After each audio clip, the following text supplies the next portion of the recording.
वो लिख लेना। जैसे कि जी फल का नाम, सब्जी का नाम, देवी देवता का नाम, आप कभी कोई चीज खो गई हो उसका नाम, इच्छा है आपकी, कुछ भी लिख लेना। लिखने के बाद सर इसको ऐसे मोड़ देना, एक बार ऐसे और एक बार ऐसे। तो मैं आंखें बंद करके केवल कानों से सुन के आपको बताऊंगा कि इसके अंदर आपने क्या लिखा है। ठीक है, ये लीजिए, इसके ऊपर थोड़ी जगह भी बना दी है, जो कुछ आप चाहें यहां पे लिख लें। लेकिन इसमें इंग्लिश उर्दू भाषा का प्रयोग नहीं होता है, हिंदी भाषा में। हाँ, साफ साफ क्लियर क्लियर अलग खड़े होकर लिख लो। सर मुझे मत दिखाओ, मैं तो सर उस पर कुछ लिख रहे होंगे, बंद भी कर देंगे। बंद कर दिया सर, लाइए जो कुछ भी सर आपने लिखा था, ये देखो कागज मेरे हाथों में है, कुछ दिखाई तो नहीं दे रहा, मैंने पहले ही बंद करा दिया था। केवल कानों से सुन के जानना।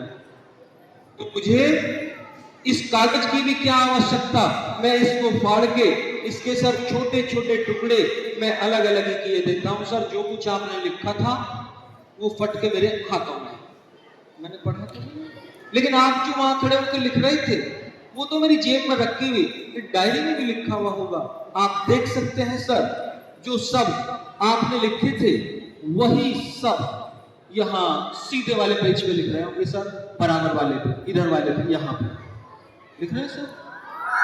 तो यहाँ लिख रहे होंगे सर, यहाँ पे नहीं है। आज भी कितना अंधविश्वास है भारत में, जो चीज मैं फाड़ के नीचे फेंक चुका हूं, सर सोच रहे हैं मेरी डायरी में लिख रहा होगा। जब लोग बहकाते हैं तो लोग बहक जाते हैं, लेकिन किसी के बहकावे में ना आए, ऐसा कैसे हो सकता है सर मेरी डायरी में लिख रहा हूं। लेकिन इस कागज के ऊपर आपने दो शब्द तो शायद नहीं लिखे, फल और सब्जी का भी नाम नहीं लिखा। अगर मैं सही समझ पाया हूं तो आपने लिखा था रोशनी। जी सर, रोशनी लिखा था, किस शब्द लिखा था बस सर ने। और मैं कागज को भी चेक करवा दूं, लाइए सर।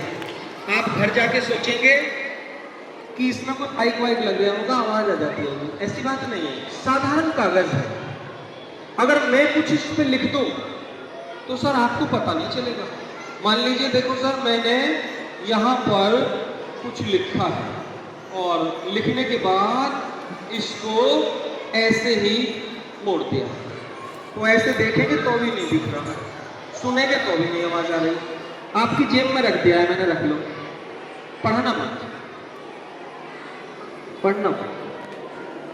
मेरे पास एक छोटा सा ब्लैक बोर्ड है, एक स्लेट, इसमें सर मैंने 3 संख्या लिखी है, ये 77 और 88 और 99, ये चौक ले लीजिएगा।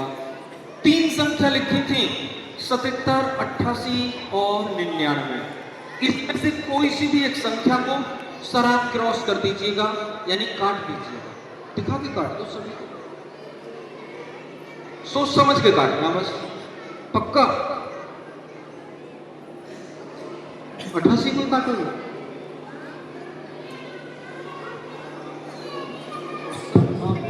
आपने 88 को ही क्यों काटा? कोई वजह नहीं खास। मुझे पता है, माइंड रीडिंग, माइंड रीडिंग इसी को कहते हैं। मैं कोई भी संख्या आपको लिख के देता, आपके माथे मुझे नजर आ रहा था कि आपके भाग्य में 88 संख्या बहुत लकी नंबर है। जैसे धीरेन्द्र शास्त्री जी पहले ही लिख के दे देते हैं ना, मैंने भी आपकी जेब में पहले ही लिख के रख दिया था, मुझे पता था। निकाल के दिखा दो आप सभी को, मुझे पता था आप 88 को ही काटेंगे, आपके माथे पे नजर आ रहा था, दिखा दो।